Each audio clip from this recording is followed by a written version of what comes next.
Фазилет ханым және оның қыздары сериалында ана рөлін атқарған Фазилет туралы ақпарат. Шын есімі Назан Кесал. 1969 жылы 28 наурызда Маниса қаласында, яғни Түркияда дүниеге келген.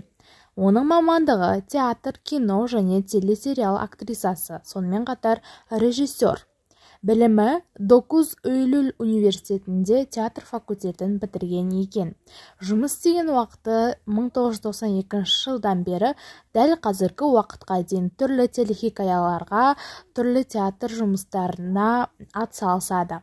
Актрисаның жеке өміріне келсек, жолдасы Эрдал Бешиктиоғлы танымал түрк актері екен. Бір ұлы бар, Пойраз Бешиктиоғлы деген. Отбасымен өте тығыз байланыста, ұлын жиі мақтанышпен айтып отырады.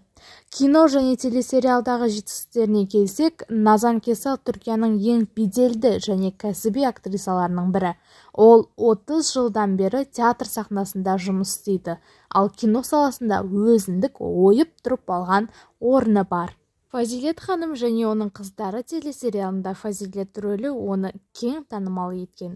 Белгілі сериалдар мен фильмдеріне тоқталсақ, ең бірінші осы сериал. Одан кейін Bir Peri Masalı деген сериалы бар екен, Hükümet Kadın, Vicdan, İnsanlık Suçu, Bir Zamanlar Çukurova деген сияқты түрлі сериалдарға түскен. Жетістіктеріне келсек, түрік кинематография саласында бірнеше рет ең үздік актриса марапатын алған. Сонымен қатар театр еңбегі үшін ол жерде де марапатталған екен. Жалпы қызықты фактілер, Назан Кесал әрқашан күшті әйел рөлін сомдауға тырысады. Ол өмірде шынайы және әділеттілік және әйел құқығын жиі қорғау жұмыстарына қатысады екен.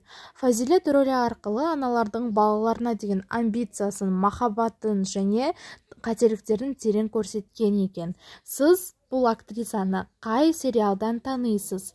Өз ойыңызды комментарий бөліміне жазып кетсеңіз болады, және келесіде қай актер немесе актриса туралы ақпарат алғыңыз келеді, жазсаңыз болады.